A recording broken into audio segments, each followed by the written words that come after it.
Hi hello ನಮಸ್ಕಾರ. ನಾನು ಇವತ್ತು ಮ್ಯಾಂಗೋ ಸ್ಮೂತಿ ಮಾಡ್ತಾಯಿದ್ದೀನಿ. ನಾನು 1 kg ಬಾದಾಮಿ ಹಣ್ಣು ತಗೊಂಡಿದ್ದೀನಿ. ಚೆನ್ನಾಗಿ ತೊಳ್ಕೊಂಡಿದ್ದೀನಿ. ಇದು ಸಿಪ್ಪೆ ತೊಗೊಂಡು ಬರ್ತೀನಿ. ನಾನು ಮಾವಿನ ಹಣ್ಣು ಸಿಪ್ಪೆಲ್ಲ ತೆಗ್ದಿದ್ದೀನಿ. ಸಿಪ್ಪೆ ತೆಗೆದು ಈ ಥರ ಪೀಸ್ ಮಾಡ್ಕೊಂಡಿದ್ದೀನಿ. ಈಗ ಜಾರ್ ತಗೊಂಡಿದ್ದೀನಿ.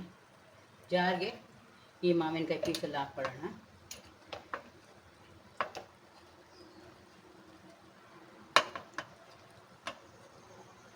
ಅದಕ್ಕೆ 2 ಸ್ಪೂನ್ ಆಗುವಷ್ಟು ಗೋಡಂಬಿ ಹಾಕ್ಕೊಳ್ತಾ ಇದ್ದೀನಿ. ಒಂದು 4 ಸ್ಪೂನ್ ಸಕ್ಕರೆ ಹಾಕ್ಕೊಳ್ತಾ ಇದ್ದೀನಿ. ಇದಕ್ಕೆ ನೀರು ಹಾಕಂಗಿಲ್ಲ. ಅರ್ಧ ನಿಂಬೆಹಣ್ಣು ಕೂಡ ಹಾಕ್ಕೊಳ್ತಾ ಇದ್ದೀನಿ.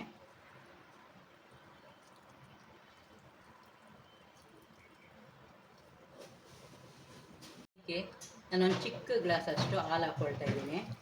ನಾವು ಟೀ ಕುಡಿತೀವಲ್ಲ ಆ ಗ್ಲಾಸಲ್ಲಿ ಹಾಲು ಹಾಕ್ಕೊಳ್ತಾ ಇದ್ದೀನಿ. ಈಗ ನಾನಿದು ರುಬ್ಕೊಂಡು ಬರ್ತೀನಿ. ಈಗ ನಾನು ರುಬ್ಕೊಂಡು ಬಂದಿದ್ದೀನಿ.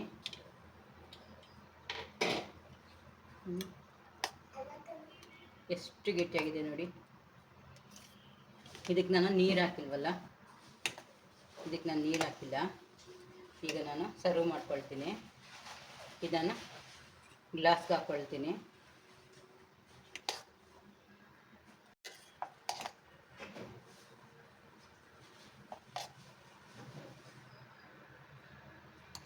ಇದು ನಾನು ಗ್ಲಾಸ್ಗೆ ಹಾಕ್ಕೊಂಡು ಸರ್ವ್ ಮಾಡ್ತೀನಿ.